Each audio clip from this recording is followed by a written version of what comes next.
हे दोस्तों, आपका स्वागत है मेडिकोज विद प्रशांत में। आज हम देखेंगे डीएमईआर और डीएचएस। आपने सुना ही होगा, उसका वैकेंसी निकला हुआ है। बट क्या है डीएमईआर? डीएमईआर के बारे में आप क्या जानते हो? आज हम देखेंगे डीएमईआर का स्ट्रक्चर और फुल बॉडी, क्या स्ट्रक्चर है, क्या बॉडी है। देन उसके बाद देखेंगे फंक्शंस ऑफ डीएमईआर, क्या क्या उसके कार्य हो सकते हैं, वो हम देखने वाले हैं। देन उसके बाद है सैलरी। सैलरी मतलब पैसा, पैसा कितना मिलेगा हम देखेंगे। हमारे जो पोस्ट रहेगा उसके वाइज क्या क्या सैलरी होने वाली है। और उसके बाद हम देखेंगे रिक्रूटमेंट कैसा होता है और वेबसाइट्स कहाँ पे सर्च करना है और कहाँ पे देखना है। ये सब आज के वीडियो में देखेंगे। बेसिकली ये जो स्ट्रक्चर दिया है ये पूरा महाराष्ट्र का है, याद रखो। ये जो स्ट्रक्चर दिया है ये पूरा महाराष्ट्र का स्ट्रक्चर है, हमने सिर्फ रेफरेंस के लिए लिया है। बट आगे हम देखेंगे जो हमारा ऑल इंडिया में डीएमईआर का जो स्ट्रक्चर रहेगा वो हमने यहाँ पे एक्सप्लेन करने वाले हैं और उनका फंक्शन भी क्या। ऊपर कौन है? Honourable commissioner medical education. Okay, उसके अंडर जो रहेगा वो रहेगा डायरेक्टर।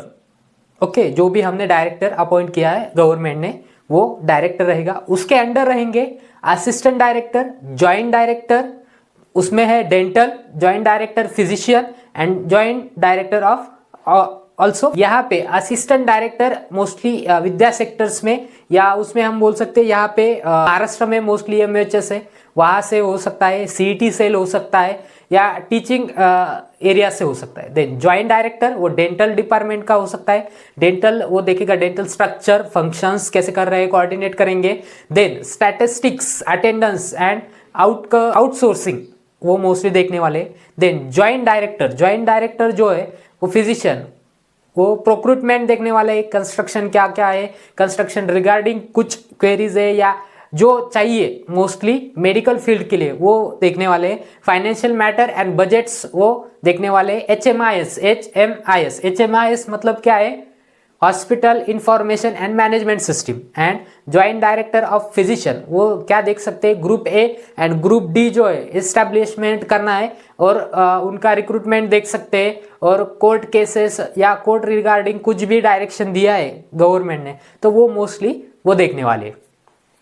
देन उसके बाद उनका सब डिवीजन या जो वर्क दिया है वो डिस्ट्रीब्यूट होने वाला है। जो वर्क है वो सब डिस्ट्रीब्यूट हो रहा है। नीचे हम देख रहे हैं, वहां पे हम देख रहे हैं चीफ एडमिनिस्ट्रेटर रहेगा, उसके अंडर एडमिनिस्ट्रेटिव ऑफिसर रहेगा और उसके अंडर बाकी का प्रोसीजर होगा। ऐसे ही हर एक सेक्शन में हम देख रहे हैं। उसके बाद क्या रहेगा? Superintendent of nursing. ओके, उसके बाद चीफ एडमिनिस्ट्रेशन ऑफिसर, उसके बाद क्या है? Administrative officer. ये हॉस्पिटल रिगार्डिंग रहेगा। देन उसके बाद जो रहेगा असिस्टेंट डायरेक्टर, 3 असिस्टेंट डायरेक्टर यहाँ पे होते हैं। उनके अंडर रहेंगे accounts officer, chief administrative officer and account officer. ये रिगार्डिंग होगा एडमिनिस्ट्रेटिव रिगार्डिंग, ये सब रहेंगे। देन और एक है, इसमें है chief administrative officer. Chief administrative officer regarding हमने जो लास्ट वाला देखा था उसमें वो करेंगे डील विद द लीगल जो भी कंसेंट रहेगा या लीगल जो भी क्वेरीज रहेगा या फुलफिलमेंट रहेगा उसके रिगार्डिंग वो काम करने वाले हैं। और लास्ट में उनको भी एक एडमिनिस्ट्रेटिव ऑफिसर दिया जाएगा। उसके नीचे देखो, अभी नीचे क्या है? Joint director, joint medical director. Okay, उन्होंने एक एग्जांपल दिया है औरंगाबाद डिवीजन। उसके अंडर रहेंगे चीफ एडमिनिस्ट्रेटिव ऑफिसर। ओके, और उनके अंडर रहेंगे अकाउंट एंड लीगल डिपार्टमेंट के ऑफिसर्स। ये पूरा स्ट्रक्चर है डीएमईआर का। अभी हम देखेंगे डीएमईआर का क्या क्या फंक्शंस है, मतलब क्या क्या वो काम करते हैं, कार्य क्या है उनके। तो उसमें है first, it is a medical education regulation. Medical education regarding वो क्या कर सकते हैं? एग्जांपल देखो, मेडिकल, डेंटल और नर्सिंग रिगार्डिंग वो क्या करेंगे? हेल्थ साइंस कॉलेजेस हो गए उसको परमिशन देंगे। देन इंस्टीट्यूट जो होगा उनको गाइडलाइंस देंगे, लाइक एमएनसी, आईएनसी जो रहेगा उनके रिगार्डिंग गाइडलाइंस वो जारी करेंगे। एडमिशन प्रोसीजर, एडमिशन मतलब क्या है? आपको अगर एमबीबीएस को एडमिशन लेना है, डीबीएस को लेना है, नर्सिंग कोर्स को एडमिशन लेना है, उसका सब गाइडलाइंस ये लोग पूरा करेंगे। Then curriculum and academic activities को भी ये क्या कर सकते हैं? मतलब कुछ गाइडलाइंस दे सकते हैं कि आप इस प्रकार का सिलेबस बनाइए और इस प्रकार के एक्टिविटीज आपके सिलेबस में होने चाहिए। ये रहा फंक्शन है फैकल्टी एंड इंस्टीट्यूशनल डेवलपमेंट। यहाँ पे जो फैकल्टी रहेगा मतलब हमारे जो टीचर्स रहते हैं उनके रिगार्डिंग है, उनको क्या करना है, एस्टेब्लिश करना है, उनको परमिशन देना है, और न्यू मेडिकल इंस्टीट्यूट में कौन सा फैकल्टीज होना चाहिए ये भी ये डिसाइड करते हैं। रिक्रूटमेंट कैसा होना चाहिए, गाइडलाइंस क्या है, ट्रेनिंग रिगार्डिंग क्या क्या फैकल्टीज मतलब ले सकते हैं, और enhance teaching and research standard, मतलब रिसर्च के लिए और टीचिंग के लिए कैसे स्टैंडर्ड ये इंप्रूव कर सकते हैं, इसके रिगार्डिंग ये डायरेक्शन इंस्टीट्यूट को देने वाले हैं। एग्जामिनेशन एंड इवैल्यूएशन क्या कर सकते हैं, एग्जाम कंडक्ट करना है, मतलब क्या है, एग्जाम आप एग्जांपल ले लो सीईटी सेल, आपने देखा होगा, एग्जाम कंडक्ट करना है एंट्रेंस के लिए, देन उसका पूरी तरह से इवैल्यूएशन भी उन्हीं को करना है। इवैल्यूएशन मतलब कितने मार्क्स आपको मिल रहे हैं और मेरिट नंबर क्या है आपका, एकेडमिक रिकॉर्ड्स मेंटेन करना है, okay, and manage the affiliation with university, मतलब क्या है, अलग अलग यूनिवर्सिटी हो सकता है, मतलब एमयूएचएस हो गया, डीम हो गया, इस यूनिवर्सिटी के साथ आपको क्या करना है, एफिलिएशन।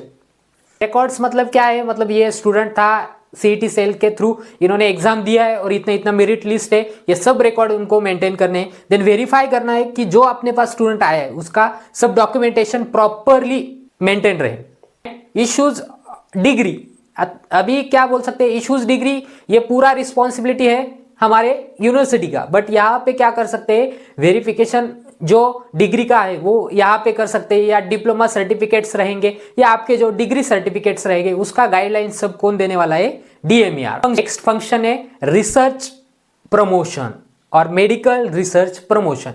यहाँ पे दिया है आपको, देखो, encourage research in medical and health care field, मतलब क्या है, रिसर्च को क्या करते हैं, ये प्रमोट करते हैं, मतलब नया नया रिसर्च इनोवेशन आप हमारे पास लाओ, हम क्या करेंगे, इसको ग्रांट देंगे। ग्रांट मतलब क्या है, आपको जो रिसर्च करना है उसके लिए कुछ थोड़ा सा ये फंड्स देने वाले हैं, ओके, और जो आपका रिसर्च रहेगा वो डीएमईआर थ्रू फंडिंग रहेगा, okay. Then collaborate with other university, मतलब क्या है, अगर आपको कुछ डेवलपमेंट करना है तो खुद के घर में आपको नहीं देखना है, आपको क्या करना पड़ेगा, दूसरों के घर में भी जाके देखना पड़ेगा उनका सेटअप कैसा है, उनके पास क्या क्या न्यू इनोवेशंस है। वैसे ही ये क्या करेंगे, अदर यूनिवर्सिटी के साथ कोलैबोरेट करेंगे और नया नया रिसर्च जो है और हॉस्पिटल का इनोवेशंस जो है वो उसके लिए क्या करेंगे, प्रमोट करेंगे। Hospital administration and public health care services क्या करते हैं, यहाँ पे जो मेडिकल कॉलेजेस और मेडिकल हॉस्पिटल से उनका अटैचमेंट रहेगा डीएमईआर के साथ, और उनका अटैचमेंट कहाँ पे रहेगा, मेडिकल कॉलेज विथ हॉस्पिटल, ये दोनों एक साथ ही काम करने वाले। एंड इनके पास पेशेंट भी बहुत होते हैं तो इसके लिए मेडिकल एजुकेशन में कुछ डिफिकल्टी मोस्टली नहीं आता है। Then implement the public health schemes और प्रोग्राम्स, मतलब आपने देखा पब्लिक हेल्थ स्कीम्स मतलब क्या रहता है, जो भी गवर्नमेंट का न्यू हम बोल सकते हैं योजनाएं है, गवर्नमेंट का जो न्यू प्रोग्राम्स रहेंगे, योजनाएं जो रहेंगी हेल्थ केयर रिगार्डिंग, वो यहाँ पे दिया जाता है। Then conduct quality control health care facility. Function है policy implementation and coordination. Policy implementation मतलब न्यू रूल्स रेगुलेशन वो जनरेट कर सकते हैं, ओके, एंड कोऑर्डिनेट करना है उनको, अलग अलग जो हमारे नेशनल जो रेगुलेटरी बॉडीज है, मतलब क्या है, national medical commission NMC, okay, medical council of India, then nursing council of India, okay, ऐसे जो रेगुलेटरी बॉडीज है उनके साथ ये क्या करेंगे, कोऑर्डिनेट करने वाले हैं और एडवाइस करेंगे गवर्नमेंट को क्या क्या हम इनोवेशंस या न्यू रूल्स ला सकते हैं मेडिकल एजुकेशन में, और हेल्थ केयर रिगार्डिंग क्या क्या न्यू रूल्स एंड रेगुलेशन हम यहाँ पे फॉर्म। नेक्स्ट फंक्शन है conduct entrance and recruitment exam, मतलब क्या है, यहाँ पे ऑर्गेनाइज करना है स्टेट लेवल पे, अलग अलग स्टेट का अलग अलग मेडिकल एग्जाम रहेगा। देन उसके हिसाब से रिक्रूटमेंट होना चाहिए, मतलब एग्जाम के लिए फैकल्टीज कौन होना चाहिए, डॉक्टर्स कौन होना चाहिए, और हेल्थ केयर प्रोफेशनल उस दौरान कौन कौन वहां पे प्रेजेंट होने चाहिए, ये सब कौन करता है, DMER. Then 8th function, next function क्या है, regulation of fee and infrastructure. क्या करता है डीएमईआर, जो मेडिकल फील्ड या मेडिकल एजुकेशन रिगार्डिंग फीस रहेगा उसके रिगार्डिंग भी वो स्ट्रक्चर जो है वो अलॉट करता है या रेगुलेट करता है कि ऐसा फीस स्ट्रक्चर होना चाहिए, ये मेडिकल बॉडीज को कौन देता है, DMER. Then ensure the institution meet require infrastructure and faculty standards. मतलब क्या है, आपने देखा होगा हमारे कॉलेज में, मतलब मोस्ट ऑफ मेडिकल कॉलेज में क्या होता है, इंस्पेक्शंस होते हैं। इंस्पेक्शन में क्या देखते हैं, उनके पास पूरा फैकल्टी है, उनका स्ट्रक्चर अच्छा है, ये सब देखने का काम कौन करता है, DMER। देन उसके बाद सबसे ज्यादा पॉपुलर टॉपिक जो रहेगा वो है सैलरी। सैलरी कितना मिलेगा, मोस्टली अभी DMER में बेस्ड ऑन 7th पे commission of mostly Indian government का रूल अप्लाई है, तो 7th पे के हिसाब से आपको सैलरी दिया जाएगा।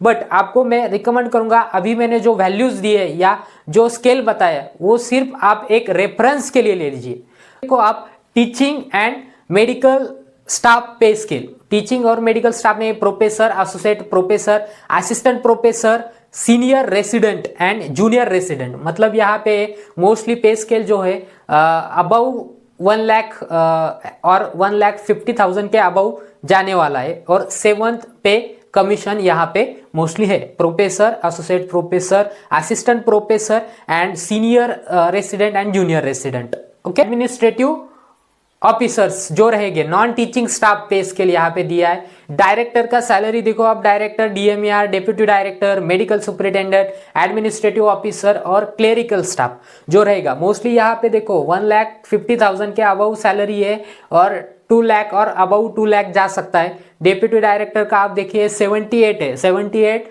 और 2 लाख तक वो जा सकता है। मेडिकल सुपरिटेंडेंट, एडमिनिस्ट्रेटिव ऑफिसर और क्लेरिकल स्टाफ यहाँ पे हमने दिया है। तो इसके बाद हम देखेंगे नर्सिंग एंड पैरामेडिकल स्टाफ पे स्केल। यहाँ पे जो है चीफ नर्सिंग ऑफिसर जो रहेगा उनको रहेगा 78,000 से 2 लाख और अबव का salary. Then senior staff nurse यहाँ पे दिया है मोस्टली 44 to 1,42,000 या उससे भी अबव हो सकता है। देन स्टाफ नर्स जो न्यूली ज्वाइन किया है उसको 35,000 से 1,12,000 तक मिल सकता है सैलरी। एंड लैब टेक्नीशियन को मिल सकता है 29,000 से 92,000 तक सैलरी मिल सकता है। देन एडिशनल अलाउंसेस क्या क्या हो सकता है, डियरनेस अलाउंसेस, ओके, मतलब DA। Then house rent allowances, HRA, okay, medical benefits हो सकते हैं कुछ, और पेंशन, एलिजिबल कैंडिडेट जो रहेंगे उनको पेंशन अभी तक मिल रहा है, और कुछ और फैसिलिटीज भी गवर्नमेंट की तरफ से आपको मिलने वाली है। कुछ ऐसे बेसिक और महाराष्ट्र रिगार्डिंग जो हम बोल रहे हैं वो इंपॉर्टेंट्स लोग जो है DMER में कौन कौन डायरेक्टर है, क्या है, ये सब हमने इंफॉर्मेशन यहाँ पे। वेबसाइट पे कैसे जाना है, हमको क्या करना है, गूगल पर फर्स्टली हमको सर्च करना है DMER, ओके, यहाँ पे सर्च करेंगे। देन फर्स्ट नंबर का जो वेबसाइट आने वाला है वो DMER का होगा। आपके स्टेट के हिसाब से अलग अलग वेबसाइट रह सकता है, ठीक है। उसके बाद यहाँ पे हमने देखा, यहाँ पे नोटिफिकेशन आएगा, नोटिफिकेशन आ रहा है वेबसाइट पे। अगर न्यू रिक्रूटमेंट है, नया कुछ अपडेट्स है, वो यहाँ पे डिस्प्ले होने वाले। देन यहाँ पे देखो आप वेबसाइट के यहाँ पे कुछ ऐसा अपडेट्स आता रहेगा। देन आप अगर ऊपर की तरफ जाओगे, यहाँ पे 3 लाइन से उसके अंदर आप अलग अलग डिपार्टमेंट कैसे कैसे काम करते हैं और क्या क्या उनका डाटा है वो सब यहाँ पे आप सर्च कर सकते हैं। ऐसे ही updated videos medical field regarding आपको देखना है तो हमारे चैनल को सब्सक्राइब करो, शेयर करो एंड फॉलो करो मेडिकोज विद प्रशांत।